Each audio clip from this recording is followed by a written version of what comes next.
This episode is brought to you by Audi. The road is calling. Embrace the thrill of the drive with the all-new, fully electric Audi Q6 e-tron. Featuring effortless power, serious acceleration, and advanced Audi tech. It's not just a new EV. It's a new way to experience driving. The all-new, fully electric Audi Q6 e-tron is here. The next chapter of Audi starts now. I can say to my new Samsung Galaxy S25 Ultra, hey, find a keto-friendly restaurant nearby and text it to Beth and Steve. And it does, without me lifting a finger. So I can get in more squats anywhere I can. 1, 2, 3. Will that be cash or credit? Credit. 4. Galaxy S25 Ultra, the AI companion that does the heavy lifting so you can do you. Get yours at Samsung.com. Compatible with select apps. Requires Google Gemini account. Results may vary based on input. Check responses for accuracy. Hey, Fidelity. What's it cost to invest with the Fidelity app? Start with as little as $1 with no account fees or trade commissions on U.S. stocks and ETFs. That's music to my ears. I can only talk. Investing involves risk, including risk of loss. Zero account fees apply to retail brokerage accounts only. Sell order assessment fee not included. A limited number of ETFs are subject to a transaction-based service fee of $100. See full list at fidelity.com/commissions. Fidelity Brokerage Services, LLC, member NYSE, SIPC. You're listening to the Animation Addicts Podcast, episode 258, Chip and Dale Rescue Rangers. He is Monterey Jack, dang it.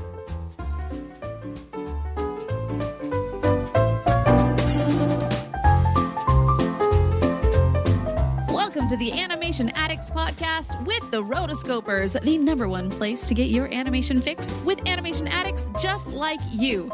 Each episode, we dive into the wonderful world of animation featuring Disney, DreamWorks, Pixar, and everything in between. From hilarious discussions and movie reviews to interviews with industry insiders, this show's mission is to brighten your day through our love of animation. So hop on your nerdy couch, grab some snacks, and get ready to hang out with your animation besties because it's time to dive into today's episode. Hey there, animation addicts. I'm your host, Morgan Stradling. And I'm Chelsea Robson. Chelsea, rapid fire question for you right here. You had to pick one, Chip or Dale? I think most of the people are going to go with Dale because he's the more fun. He's the more, wears the Hawaiian shirt. Who doesn't love a great Hawaiian shirt?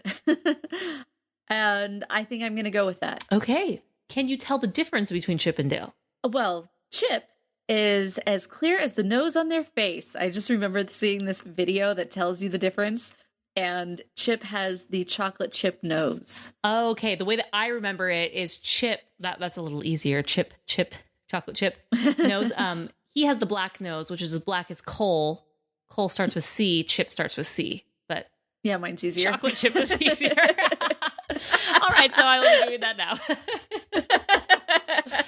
Fine. Well, you took a long way to get there. It works. Okay. It does.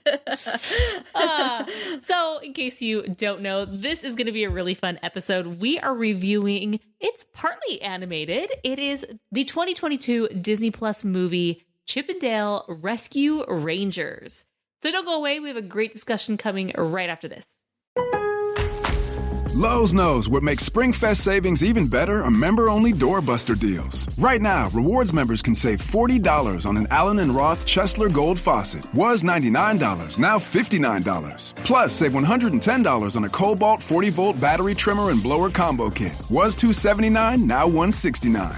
Lowe's, we help, you save. Valid through 3/24 while supplies last. Program subject to terms and conditions. Details at lowes.com/terms. Subject to change. This episode is brought to you by Shopify. Forget the frustration of picking commerce platforms when you switch your business to Shopify, the global commerce platform that supercharges your selling wherever you sell. With Shopify, you'll harness the same intuitive features, trusted apps, and powerful analytics used by the world's leading brands. Sign up today for your $1 per month trial period at shopify.com/tech, all lowercase. That's shopify.com/tech. This episode is brought to you by Indeed.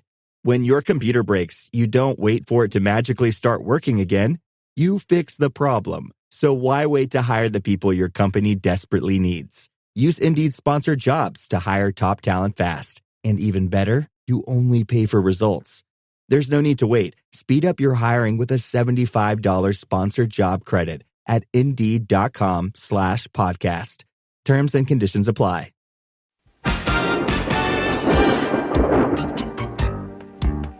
Sometimes some crime goes slipping through the cracks, but these two gumshoes are picking up the slack. There's no case too big, no case too small. When you need help, just call Ch-Ch-Ch-Ch-Bandales Rescue Rangers. So, this movie, I kept hearing about it. The patrons were talking about it.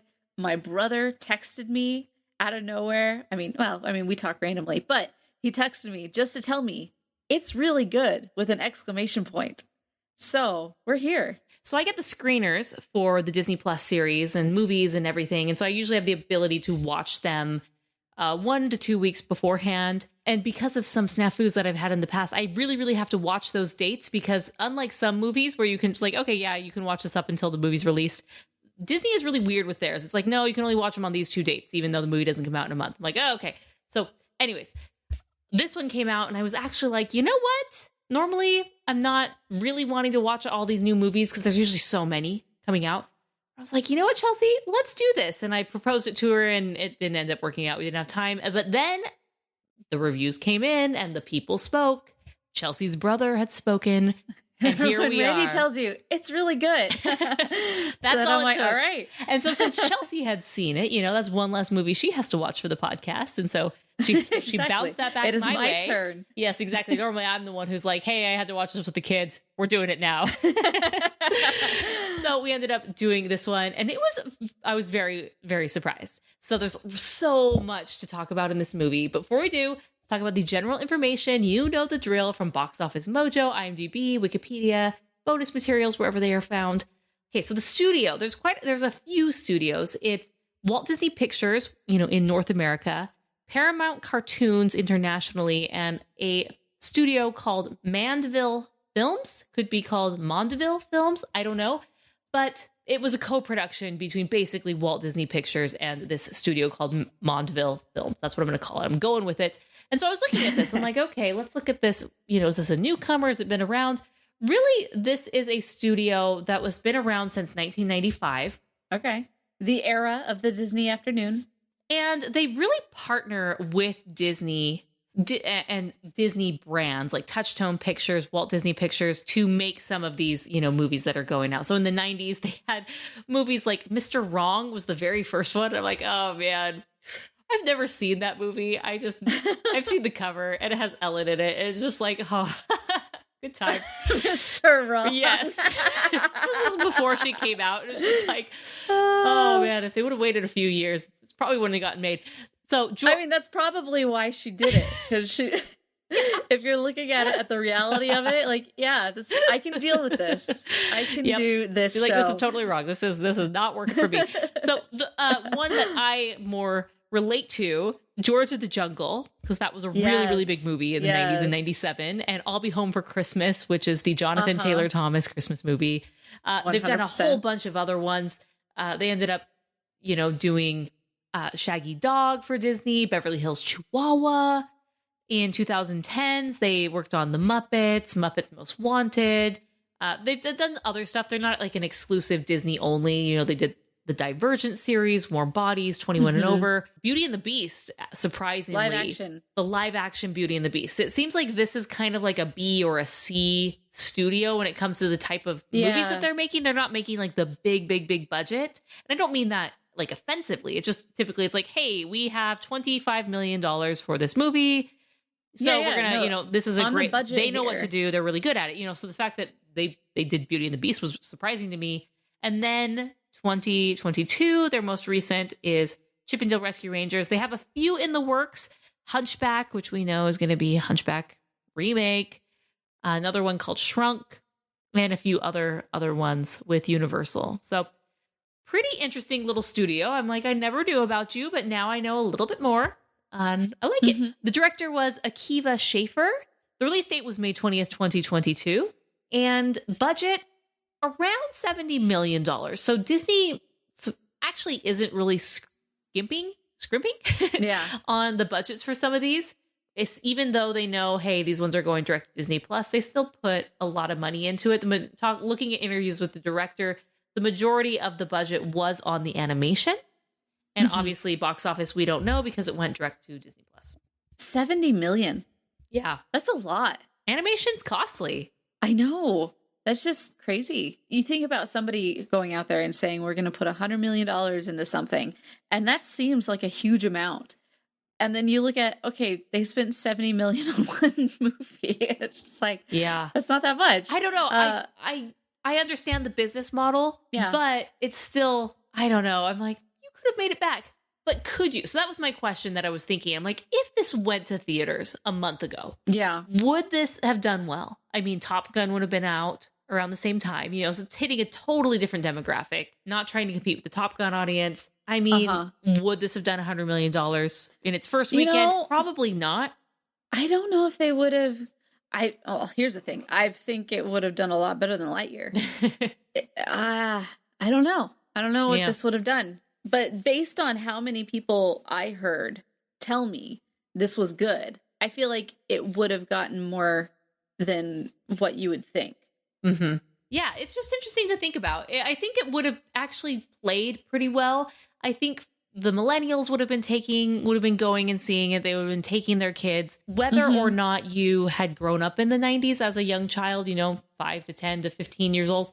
I don't think that would have been a prerequisite to enjoying this film. I think they still would have enjoyed it, and it probably would have had a lot, as we're seeing, people wanting to go back and rewatch the original series. So just interesting to think about, like, what would have been. I don't think this would have been a home run, although it does have really great reviews. Critically, people are loving it. It's about 80% on Rotten Tomatoes. And so the critics are loving it. The people are loving it. And it's just funny. It's really meta. And yes. And it deals a lot in things that are really more current. And so it doesn't have to be somebody who is a, millennial type person. So like I have nieces and nephews. My oldest nephew is 22. And like I was talking to my one who's in his teens, and he was talking was the 22-year-old the one who totally dissed you? No, the Shrek. He's only 20. No, I think he's 21 now. But the one a couple years lower than him, he was like 16 or something, and he was talking about, he was like, oh, when they were talking about the ugly Sonic or whatever. I'm like, yeah, like you have things that happened over the last couple of years that they really went heavy into. Like even my 10-year-old nephew, he had gone back and started watching the old television show because of watching the new one. So I feel like this would have done a lot better. Yeah. It played enough on everybody else's side that, and especially for the younger generations, when they go back and they see these things and they see the talk online, they see other people talking about, that cartoon, that reference, this Easter egg, this thing. And they kind of have this like desire to want to figure it out. And it becomes this like this search, Yeah. This hunt for this information. What am I missing? This movie was loaded with Easter eggs. Loaded. Overwhelmingly so. Like I tried to find a list. There was a YouTube video that said all 300 references. And I'm like, well, can we get this in a list form? I don't have time to watch the YouTube video, but it's just everything was packing a punch. And they really, I think I read that they, as far as cameos, and they didn't want it just to be a cameo just for the sake of having a cameo. It either had to progress the plot or just have a really funny gag. Yeah. And they didn't want it to just be the Disney show, which I appreciated and I really liked. Yeah. There are other properties here, like you talk about Ugly Sonic, that is so self-referential and funny. Yes. And just in the moment and smart. I thought Ugly Sonic was one of the best parts of the film. That was because really it was over the top amazing. And I just loved that they were able, when they finally got the rights for Sonic and have him in here. They went with Uglies. They went to the studio that obviously did the animation for Sonic. And since they were the one that did it, they had the files for the character and the rigging. Sonic. So they were like, well, I guess all of our hard years of work didn't go to waste, you know. Right. So I just thought that was really funny. It was amazing. just so unexpected, but I loved it. And you really had to.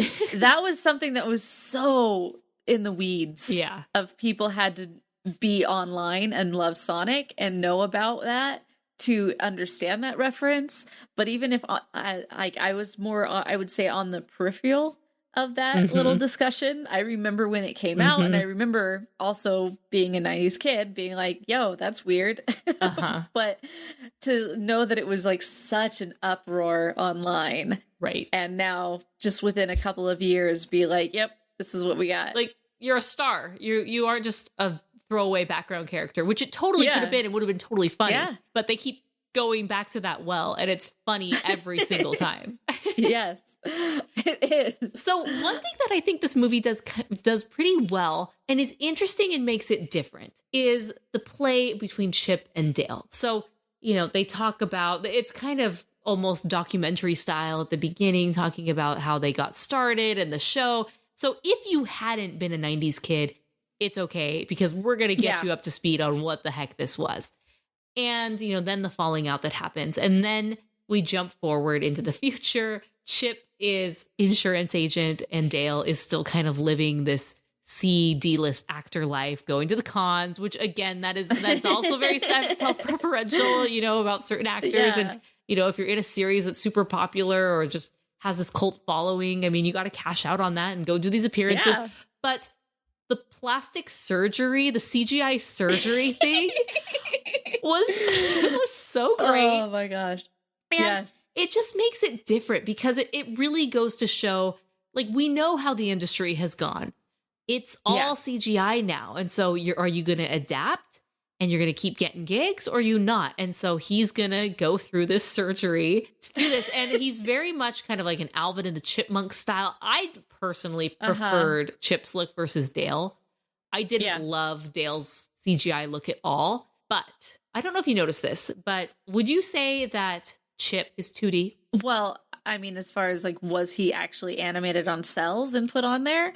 I don't think so. I don't think that's I mean, they definitely use like cap type stuff. Yeah, so it's pretty subtle, and I tried to look up, you know, how it was done, the making of, and I couldn't find anything talking about it. Like they're calling it 2D, but I'm pretty sure this is not 2D. I'm pretty sure what's happening here is he's a 3D model, because if you look at the way he moves, he's moving kind of like the CGI character, and they're the way that they're coloring him is kind of the cell shading thing. So in the Zelda series, there's a game called Wind Waker where they do this, and they've done that. And now it's like pretty common in video games. So it gives it this 2D effect, but it's just so much easier to control because it's still a 3D character, CGI character behind the scenes that you can just move and animate. And you're just putting this kind of like 2D filter over it. So the shadows, there really are no shadows, right? There's no 3D-ness to it.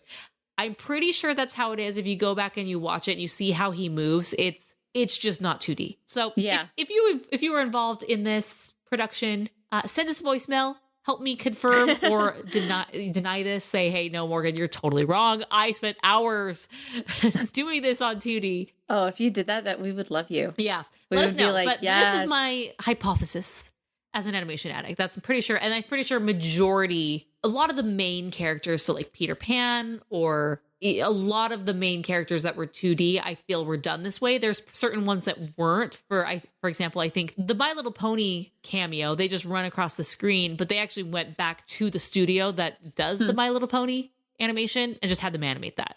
You know what I mean? So I feel like for certain segments, there's a variety of animation techniques that are used. I'm just putting it that way. Yeah, there we go. That's my long rant of I see you, animation.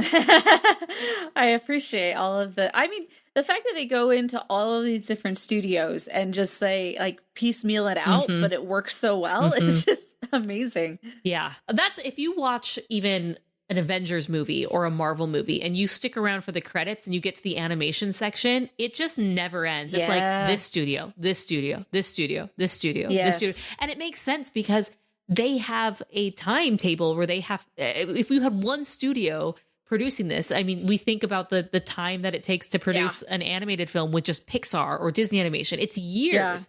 And they don't have time for that. Like, we got to get this Just out, the manpower. 2 or 3 years, between sequels. And so they just say, like, this is your scene, boom, you got it. This is your scene, boom, you got it. And they just, the power of the studios makes it happen. Yeah, I love it.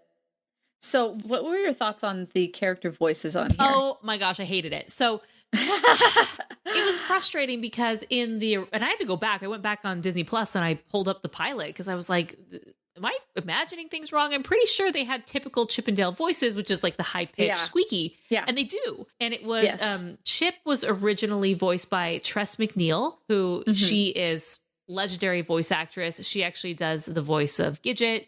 And so as soon as Gidget started talking, I was like, yes, there she is. She's the voice of Chip, and Corey Burton, I think that's who it is. He was the voice of Dale in the original. They make a cameo as high-pitched Chip and high-pitched Dale. Yeah. They brought them back for those particular things. Anyways. And it was literally like 5 lines. Yes. And I didn't like it because literally everyone else, well, except for like Peter Pan, but had the same voices as in the original show. Well, Jim Cummings did not do Monterey Jack. That was like, what happened? He didn't? No. According to IMDb, this is the first Disney production since 1988 where Monterey Jack is voiced by someone other than Peter Cullen or Jim Cummings. Peter Cullen. Yes. And so this one had Monterey Jack as Eric Bana. And no offense to Eric, I'm sure he's a great guy. It was just really hard for me because I'm like, I know Jim Cummings' voice, and I know that Jim Cummings did Monterey Jack, and Jim Cummings reprised his role in several other characters. Oh yeah, you hear him all over the place. Yeah. So it's like, so why? I mean, did they just think that it was going to be too much of him in one movie? But like, it was weird. He was Fat Cat, yes, the main bad guy. So it's like, he was around. Right. Very simply, very easy. Like, that's his role. Did they not want to pay him for a, like, this role or that role? Yeah. Or I don't understand. Like, what is the deal? But he was, like, he's Monterey Jack. What are you doing? It's interesting because so much attention, like, if you go to the Wikipedia for this, which we'll include in the show notes, they spent a giant, massive section detailing every single person who voiced every little character. Yeah. So, I mean, there were a lot of voice actors, that were brought back. They were original. They were this, they were that, right? So the really kind of bizarre, I feel like that had to have either, I can't say scheduling because, again, he was there. It had to be some sort of license. Not even licensing. I don't know. Yeah, I don't know. Because he came back, he reprised the role for Winnie the Pooh, Tigger, Pete, and is shown in a bootleg parody and did Darkwing Duck.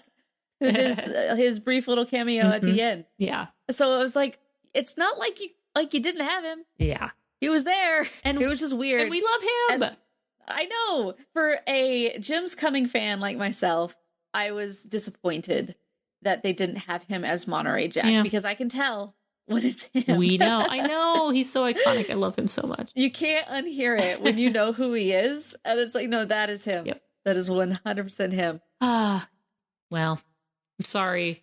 I know. I'm sorry, man, that they hurt you like that. As far as like Andy Samberg and John Mulaney, I feel like they did fine. I agree that I would have liked it to have been the original. It just would have been the entire fun that time. way. Like, I didn't need them to be serious characters in real life. Yeah. Yeah. Because no one else was. And I get it. Their voices could potentially be so obnoxious that you don't want to listen to that the whole time. But the Chipmunks have like a million movies, okay? People are okay with high-pitched voices. It reminds me of when we went to the test screening for Wreck-It Ralph, and at the very end they were asking, like, did you find that the princess's voice was too grating?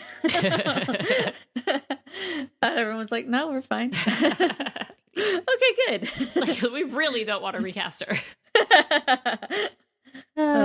Wow. I really liked the opening part when they jump in at the castle. And I was like, from that beginning part, you really feel like, okay, this is something very different. This is going to be interesting if they're going to be redoing the castle bit. But also it's cool because it makes sense later on when you realize this is a bootleg version. And so they have like all the different parts from the different castles in there. So I looked it up. And so you have parts zapped in from Elsa's castle from Frozen, Prince Eric's castle from The Little Mermaid, the Sultan's Palace from Aladdin, and the retro castle from The Incredibles. So the comparisons with Roger Rabbit must be had. Must. And it definitely pays homage to Roger Rabbit. Yeah. It's in the same family as Roger Rabbit. You know, with the cameos and the characters and this and the live action and the 2D characters living in the real world, like working together. Yes. And that's really what they wanted to do. The script went through, a few different versions. And that was one thing that they wanted, is that it kind of to pay homage and be like a modern day version of that. Do you think they succeeded? I definitely got the vibe. I felt like that was what they were trying to do. And yeah, I would say that they succeeded in that because they were doing this in LA, the same vibe, as you said, from the 40s of all these older characters and walking around with the trolley car.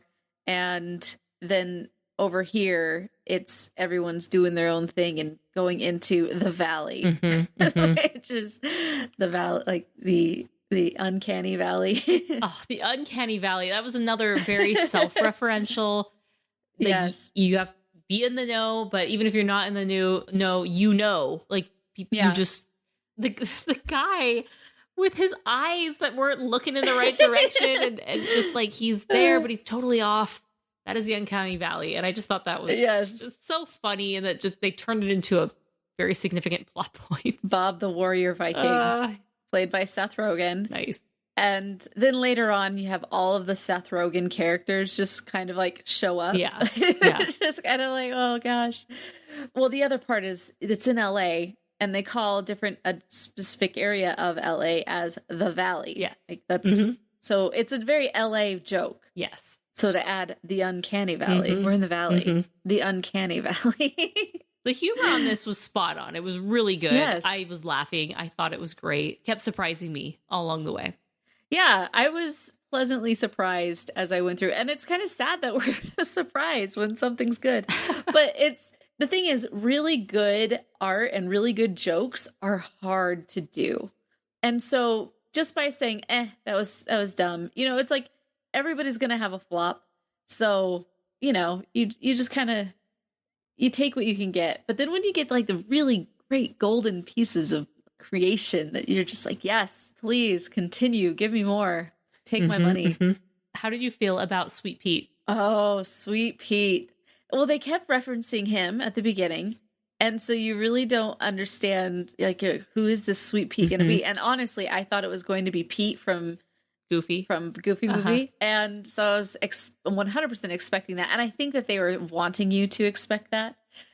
And so when it turns out that Pete is actually Peter Pan grown up and having never been able to get a job after that, and that he is the one doing all of the bootleg videos. Oh gosh, when they started bringing up the bootleg videos, it made me laugh so hard because it reminded me of you did a couple of YouTube videos that were just so amazing about different Disney knockoffs. Yes. Because they're such a thing and they're so weird, but the cover art for everything is just so off. And they got it so spot on. Yes. Yes. And so they really did a good job with that. Even that, like, the main premise that he was doing is he was taking these characters and morphing them and distorting them so that way they could go off seas, in theory, to make bootleg movies. It was like, oh, wow, they're not getting other characters. Like, they are stealing the characters. And it was just so funny. It was just like, how did you come up with this? This is total fan fiction. But it works. Yeah, it works so well. Oh, so good. So do you know a little bit about the actual character who played Peter Pan? Yes. And there is a bit of drama about Bobby Driscoll. He was the voice of Peter Pan. And, he was this child star, child actor, and then just really kind of struggled in his 20s and then ended up dying of a drug overdose when he was about 31. And so, people were saying, oh, it was in bad taste to choose Peter Pan as, this like washed up child actor or child star because of what happened to Bobby Driscoll. And I get that, but you have to separate the actor from the character. I mean, do you though? I don't know. I don't know. I mean, well, clearly not, because we are really up in arms about Jim Cummings. He is Monterey Jack, dang it. Oh gosh, that's so funny. For anybody who doesn't know, a couple more details that I got on IMDb were saying that he grew up and he was a live action actor as well, but then he got acne scars all over his entire face, and Disney fired him. Not just fired him, but he showed up to work one day and was barred from entering the property. Oh, how pathetic. Yes. And then he ended up, overdosing and dying in an abandoned building, which is just like, oh gosh, so tragic. Right. So yeah, I can definitely see why people are like, why you got to play him like that, Disney? Like you're the one that killed him, basically. Mm-hmm. Like it's your fault, and now you're like making money off of his death once again. Like that's just really in bad taste. Mm-hmm. But it's like, were they really thinking that, or was this just based on the fact that it was Peter Pan and Peter Pan becoming the villain is what they did in Once Upon a Time? Oh yes, Peter Pan was the villain. That was crazy. Spoilers. There's if you're listening to this, prepare to be spoiled. It's just the way. Oh, how do I feel about that? I mean, I only learned about it after the fact, and I liked the movie enough as it was to not really care. Is that heartless of me? Probably, but it just is what it is. Mm-hmm, mm-hmm. So you had the main characters of this were Chip and Dale, obviously, but then you also had Sweet Pete, and he was voiced by, I thought Will Arnett was a great choice for the villain. Mm-hmm. Will Arnett just has a great villain voice. Good on you. And then you had Kiki Lane as Ellie, and she was the live action, I'm going to help you detective. Yeah. So basically playing the detective role from Roger Rabbit. Yep. Okay, through the entire time, I thought, and they did it also a good job of like making her look like she was going to be the bad guy. Right. Which is predictable, right? Like we've come to expect at this point in time. Yeah. And, I was like, okay, well, but then I asked myself the question, do I want her to be the bad guy? Like, there's a point, because we expect the friend, the closest person, and they open up all these doors of like, oh, how does she know about that? She shouldn't know about that, Mm-hmm. So it's like, you kind of want to be on Chip's side as he's digging up this stuff, but then it's like, okay, yeah, I guess you're just a good person. Yeah. Like, I mean, all right, I guess you are just a good person. Dang it, I thought it was smart. I thought I was catching on. And then it's just like, you just get it that the bad guy is still the bad guy. Okay, well, there you go. What were your thoughts on Zipper and Gadget? You know my thoughts, Chelsea. I thought that was weird. Hey, it was you so know my thoughts. dumb I and don't weird. like it. I don't like when these different species come together. This is the dragon donkey effect, and I don't like it at all. Okay, it weirds me out. It creeps me out. Okay, Lady and Tramp, that works, even though they're different breeds of dogs. They're dogs, right? They're still a dog. I don't. It's gross. Okay, stop it. It's not funny. They only do it so they can create these weird hybrids. And I'm like, I shouldn't have to think about how they reproduce and why they're doing this. The fact that they have reproduced. Stop it. I shouldn't have to think about this because it will inevitably happen. Yeah, I know that you are basically comic book guy incarnate every time this happens. So. Yes. You're from two different worlds. And we've wasted our lives. But I really appreciated that they were there. I mean, obviously they're going to be there, but it was kind of weird that their only part was just kind of like end. Auxiliary at the end. I really liked her, and I really would have liked to have more of her. And they did try, I mean, it mostly was the Chip and Dale story. And at the very beginning, like, not these guys. And they show the Chip and Dale cast photo at the beginning. I'm like, oh yeah, they're really leaning into this, eh? Yeah. And then Monterey Jack, he's captured. We meet him very quickly. And then, for a long time, Gadget isn't around. And I'm like, it's just a big missed opportunity because she was such a cool female character. I really liked her. And they just kind of, She's doing her own thing. And she just kind of appears at the end with Zipper. And it was like, okay, fine. But I wish there would have been a better way to get the gang together. But again, it would have perhaps been too much because they were really focusing on the story and the conflict with Chip and Dale. Yeah. So I loved how, and we've talked a little bit about this already, but I'd like to dig in a little bit more. Dig away. Just how they created all of these. Mine. I really liked how they created all these different locations, and every location was its own joke. You know, the fact that they're at FanCon, is like a convention, is funny. You have this wrong side of the tracks situation, the Main Street. Oh, we're going to Main Street. It's like if they only put it on like this for tourists, and everything else is like super seedy. Yeah. And then you had like one of my favorite characters was the guy selling cheese. Yes. And he's a Muppet. Yes, the Muppet. It's the Swedish chef. And he's actually talking like the Swedish chef for a little bit. Yes. Like there's just so many plays in this that just work so well. And I loved that. The valley, the uncanny valley with the Polar Express eyes. Yeah. So all of these were just Express eyes. Yes. Instantly when they said that, you know precisely what they're talking about. That's one of the reasons that movie is not so great, because it is Uncanny Valley. And it's like, I don't like a few parts of this movie, but I don't like looking at you. Just like Beowulf. It's a no. Yes. I also liked when Peter Pan grows up that he's counting his steps. It's just like, oh, yes. And then the Coca-Cola bear is his hired muscle. Like, it's just when they do the Jinx, so random. And they do Jinx, and they're like, unspecified knockoff cola drink. Yes. Oh, goodness. Everything was so smartly done. It was so good. They had Flula. He's a YouTube personality at a time, and then he got really big, or at least he got more well known in the broader perspective when Pitch Perfect came out. Pitch Perfect 2, he's in it. So Flula, he was the snake, and that rap was horrible. It was rapping. The rapping. And that was another self-referential thing. It's like, why do these characters, why do they need to start rapping? Yes. And then inevitably they start rapping. But the worst is like a whale. And I'm like, oh, it's so bad, but this is literally the point. And it's good, but it's bad. Yeah, the rapping part. And when even at the very beginning, when he started that joke, it was like, yes, they're rapping. Yes, you get it. They led up to all of these jokes really well, very smartly, as I said.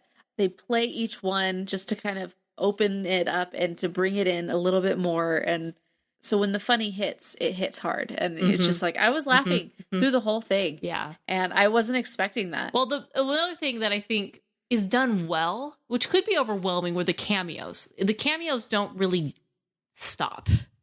Yeah. They go to a new location and there's a whole bunch of other, I want to call them tunes, that are there. And they just work. It's not like, hey, oh yeah, we got our funnies, we got our kicks and giggles at the beginning, and then now we're done. Now we're going to get a little serious. Let's get dangerous.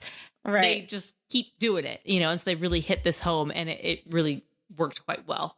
I did feel that the movie was a little long. I was starting to get a little bored. I felt like they maybe could have trimmed about 10 minutes, 10, maybe 15, but 10 for sure. I was just kind of like, need a little leaner. Yeah, I can definitely see that. I'm not sure what that would cut out, though. Because there weren't enough string together moments that I was like, that wasn't funny, Right. Each one of them was funny enough that I would have been sad not seeing that. Like the extended edition would have been funny. So here's a couple IMDb trivia moments that I missed, but then later on when I saw this, I was like, oh yes, that was amazing. Was that there was a sign that shows Dobby the house elf became a model for Gucci after Harry Potter rap. That's great. I was like, that's amazing.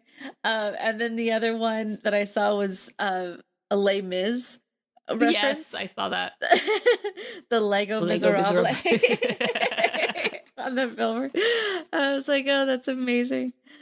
So they're just really, really good ones. So one thing that I didn't know was that the Double O Dale thing is what kicks this off. He's trying to do his own show, and that really gets him mad. I mean, can we just talk about that? Like, that is something very real that happens with actors. you're part of a series, you're part of a franchise, you're part of a group or a duo, and one of them just decides, I'm too cool for school. I'm ready to go off on my own. It's the Justin Timberlake. Looking at you, Justin Timberlake. Yes, just exactly. Cheeks. Unspecified collab. It's the Justin Timberlake NSYNC thing where we all know Justin Timberlake was it. He was the most popular one. He was, one of the main singers, right? Because he was the lead singer, not like the bass, which not saying you can't have your own solo career, and he goes off and does his own thing and leaves the other members of NSYNC in the dust. Okay? Yeah. I mean, the same thing happened with the Jonas Brothers, Joe Jonas. Yes. They were like, yo, why you got to play us like that? And you are forever, all those other members of the band are forever beholden to that one person coming back. Justin Timberlake has never returned to NSYNC. He doesn't do reunions. He doesn't do 20th anniversary things. Like, he has put that behind him, which, how rude, I say. It's like, come on. This is the thing that got you your start, other than Mickey Mouse Club. But, like, really the main thing. Can you just, like, throw a dog a bone? And then you see what Backstreet Boys is doing. This is total tangent time. But Backstreet Boys, I mean, they never really had a Justin Timberlake moment where one person went and, became a star. They just none of them were. No, it just sort of ended in a way. And they've just kind of, they come back and they do these tours, and like all these millennial, moms and friends of mine all went and saw Backstreet Boys last week. And it was a completely sold out show. There is still lots of money to be made from your prime. Anyways, that's my tangent. But this is totally the Justin Timberlake thing that Dale is doing. And I get it. Justin will put on his own shows, and he can do arenas still. Oh, yeah. The last show he went to in Phoenix, he was at an arena, and it wasn't totally full. But I really think that if they did an NSYNC comeback, they would do stadium. 100%. They could definitely do a stadium. I'd be there. Floor. I'd be right row, there. Yes. Yeah. So just put it out there. Anyway, Justin. so going back to that, so he's doing a show called Double O Dale, and this is kind of a spin. Back in the early 90s, Disney was developing a show called Double O Duck, and it got scrapped when it was discovered that the title Double O is owned by the estate of Ian Fleming, who was the author of the James Bond novels. So they're like, crap, we can't name it that, but hey, how about instead we just call it Darkwing Duck? So they did. So Double O Duck was no more, and Darkwing Duck became a thing, which is much better of a name, I think. Because it's just, and it's more original. It is more original. It's its own thing. It's not trying to piggyback off of something else, another person's property, which I have to say is something that I really am annoyed with in current situations. Tell me. In current entertainment, okay, there's the pitch meeting guy. There's one video where he's like, yeah, that's really the only way we make money is by bringing back old favorites. And he's talking about, it was either his Lightyear one or it was his the Jurassic Park one. Yeah. And I think it was the Jurassic Park one where he's like, the producer guy is like, no, seriously, how do we make money? We're running out of these iconic characters. We don't know what to do next. And I was like, yes, they try to go in and they try to like rehash old characters, which it just kind of does a disservice to the actual character and its legacy and its story arc. And it just really bothers me. And it's one of the main reasons why I haven't seen Lightyear, just because it was like they did Buzz so dirty. Oh, they did him so dirty. So over the series, you start to like I have no respect for this character arc anymore. And I'm just kind of done. So I'm sorry, but I'm not sorry. I don't want to watch it because Toy Story 4 already ruined it for me. Don't get me started on Toy Story 4. It's over Toy Story. And it's over. So this is one of those hard things. And so when you're looking at a movie like this, where it does go back and rehash old things, there's ways to do it that aren't, I mean, this was after like 30 years, right? Picking up this old character as opposed to, hey, remember this character that we have been, beating to a bludgeon over the last 30 years, like over the course of 30 years? Like there's a very different like scenario. Yes. So I can get behind the Chip and Dale, going back and bringing back those old characters, versus the this is just our cash cow that we have really milked to the end and it's done. Which Chip and Dale also are iconic ancillary members of Mickey and Friends, right? Yeah. They're not the main five, but they're like, you know, if you take one circle beyond that, they're probably, you know, that level of characters. They probably fit with the Clarabelle cow, the horse collar, you know, exactly. You're not going to see them, you know. They're higher than Clarabelle cow, but they're definitely, yes, she's in a wing behind. She's like C and D level. That's our next Nerdy Couch discussion, ranking Mickey and Friends tier list. Oh yes. It worked because these characters weren't only from that. You know, they have a few things here and there that they're doing. They have a series on Disney Plus called Park Life. It's a new, you know, quick 5-minute little animated shorts with Chip and Dale, and they haven't been overused. And even Mickey miraculously is iconic, or it can do basically anything they want with Mickey, and we won't get tired of him. For some reason, that mouse has power. So, all right, is there any last things that you'd like to talk about? I wish we could just talk about every single pop culture reference and animation reference and cameo. There's just too many. There's so much. Yeah. I just want to watch it again and just keep my eyes peeled. Yeah, but for sure. Ugly Sonic really unexpectedly takes the cake. He really does. And I feel like that was probably the most iconic part of this movie is the fact that they played on that internet thing so well and did it at a con. Like, yes. You know who the people that are watching this, you know this world, and you embrace it for what it is and who they are. And the fact that Dale is just so, the cons are fun. Come on. Yeah. They're just all working the booth. There was one moment where Chip and Dale were underneath a table and so you see someone's boots, and we didn't know what characters they were, but immediately I knew that those were He-Man's boots. Like, oh, there's He-Man. Excellent. Oh, it's amazing. Yeah, I mean, here's the other thing. I actually really do like going to conventions. Like, they are fun because you have a level of people there that will not take themselves seriously, and I love that. Like, and I'm not saying that in a bad way. I'm saying it like, I am not going to go in and look down on this because I am here. This is who I am, and I embrace this. Like, I love this. Yeah. I am embracing something I love, and I'm watching to see other people's creativity and throwbacks for myself. And like, oh yeah, like I see random like Anastasia dresses, and I'm like, I want one. So yes, this is I just love the mix. It meant so much more that it wasn't just Disney. Yeah. That they're able to do the Roger Rabbit, the Wreck-It Ralph thing where they're bringing in these other properties. Yes.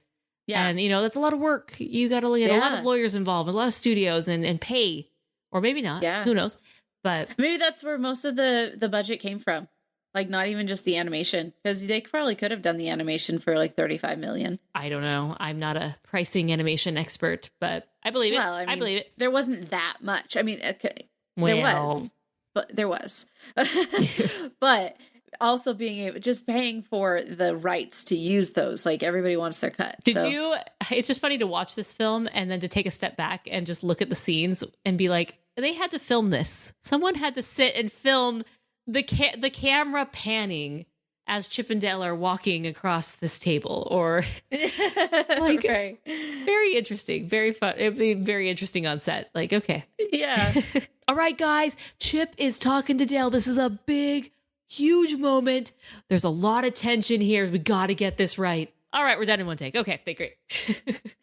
I just need a background. Okay, so what would you rate this film? You know, I'm not exactly sure if I'm gonna rate this, because if I rate this on an enjoyment level, no, I don't know how I would rate this. Because if I rate it just on my own personal enjoyment, I would say at least 4 stars. Yeah, we'll just go with that. 4 stars. Okay, I'm gonna give it 3.5 stars. I really enjoyed this film. I thought it was surprising. You know, I feel like, I don't know, sometimes these remakes or reboots, they're just not good. And I have a weird bias with going direct to Disney Plus that I really need to get over. I just don't like it. Like, give me time to shine. I want Yeah. all this hard work to get a bigger audience, especially after Pixar had been shafted for so many years and, Right. But nonetheless. So it was just really surprising. It was really funny. I was laughing the whole time. It was clever. The writing was great. The script was great. I really liked seeing Chip and Dale, these characters. I liked that they were so different, going back to these characters. I never realized, I really haven't really gone back to watch Rescue Rangers, and I didn't realize that Dale was the goofy one and Chip was more of the serious one. It's hard when they have high-pitched squeaky voices. But yeah, Right. even in the series, that was the thing. And I just felt like each of these characters were distinct. They had their own issues that they were working through, and there were lots of layers to them. It was just so funny. But I did feel like it was a tad bit too long. So it wasn't the most amazing film in the world, but in the moment, very enjoyable. 3.5. Awesome. All right. We'd love to hear what you guys think about this movie. Please go to rotoscopers.com/258 to give us all of your details. Actually, we did have a bunch of the patrons came in, and actually Sol Carlos was the original poster on this one. And she was one of the ones that was like, hey guys, we need to talk. Like literally she says, we need to talk about this film, 3 exclamation points. What was your favorite cameo? Without any spoilers, she says her favorite moment was the Uncanny Valley. And then we had a couple people, Rachel Wagner, she says, I think the ugly character, she was good and at not saying no spoilers. The spoiler. Yeah. The ugly character was my favorite and so surprising. Yes. And also Soul was like, yeah, and the fact that he was just a really important character too was fun. Jonathan North, who we met, everybody met recently. Shout out. He says, I finally watched this and I have to agree. The reveal of the valley was the Uncanny Valley was a hilarious, and the cats also hilarious cameo. I thought that was a really hilarious cameo cats, too. Yes. That was awesome. So funny. He did end up saying as well, I ended up liking it a lot more than I thought. I really had reservations about the treatment of the Peter Pan character, given how similar it was to the story of Bobby Driscoll. But as long as it wasn't intentional, I guess I can let it go. As an uncomfortable coincidence, the backstory made total sense for a villain in this universe. Jack Song, he says, somehow this world makes more sense than Pixar's Cars. This movie was wild and I had a blast. My favorite was Randy from South Park, and I never thought I would see that happen in a Disney flick. For sure. Yeah, the fact that Disney wasn't able to take itself too seriously, like, we cannot have South Park mingling with our precious characters. Right. And then you have Kurt Jensen. He says Sora's hair from Kingdom Hearts. So there's so many great things about this movie. We'd love to hear what your favorite cameos were. So go to rotoscopers.com/258 to let us know. All right. That's all that we have for this episode. Until next time, we are the Rotoscopers.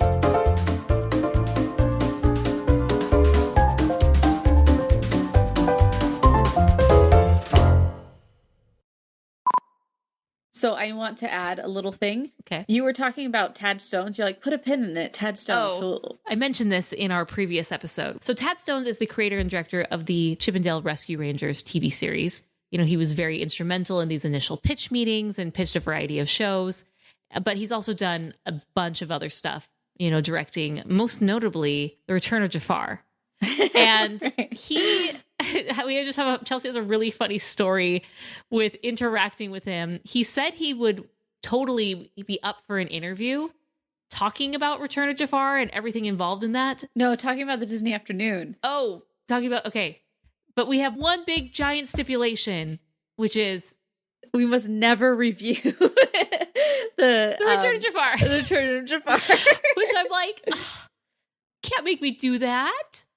At some point, I'm going to want to, even though we totally skipped over it and pretend that it doesn't exist. So yeah, we totally do. I don't know. You let us know, listener. Do we just screw it? And but at the same time, I really want to talk to him. Yes. So I'm like, oh, yeah.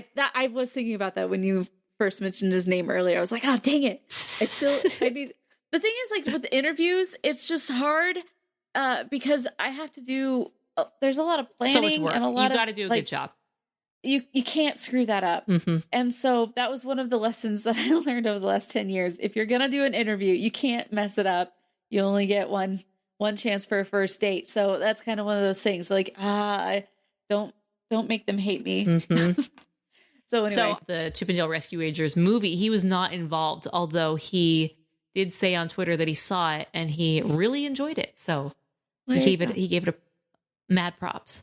So, oh, good. I'm glad you enjoyed that. Shout out to Tad. And so it got me thinking, do you think when you're doing a reboot or a remake or a Broadway, do you include the original director, screenwriters? What's your thoughts on that? Because you think of Anastasia and the Anastasia Broadway. Don Bluth was not involved, didn't even get a ticket of like, hey, come see us on opening night. Just like, nope, you're dead to us. Which makes me kind of sad. It does make me sad. And I think definitely you should at least get a screener for these things. If you were as like hey, person. Thanks for kicking this off and we'll take it from here. I don't know if these directors would want to go to it because it's kind of like, you're tearing apart my baby, you know? So I don't know if that would be something that I would enjoy. But I definitely understand why they don't involve them in the creation of a quote unquote reboot, because they're trying to go at it at a different way. And if somebody has already worked on it in one way, it's hard to switch it to like, okay. And now for something completely different. So I get that. But if you're going to do something like a continuation or a spin-off, I don't know. I feel like in something like this, actually going back to them and asking for maybe, little gags that were missed, or something inside info. Yeah. Because this one was definitely more of a reliving those moments. Had some of that. I'm revisiting that time of my life. So they could have brought him in and even just had him as a cameo somewhere, which would have been cool. But I don't know. Yeah. That would be that. Add that to the list of questions we need to ask Tad. Yes. Oh, Tad. Shout out. You've been listening to the Animation Addicts Podcast. If you enjoyed this episode, don't forget to subscribe and be sure to leave us a 5-star review. We're available on Apple Podcasts, Spotify, and wherever you listen to podcasts. And if you want to help spread the word, be sure to share the podcast with your friends on social media. Just don't forget to tag us at Rotoscopers on Instagram and use the hashtag Animation Addicts. For all the links and full show notes for this episode, go to rotoscopers.com/podcast. Now, if you still can't get enough for your animation fix, be sure to subscribe to us on YouTube and visit rotoscopers.com for more animation news, reviews, and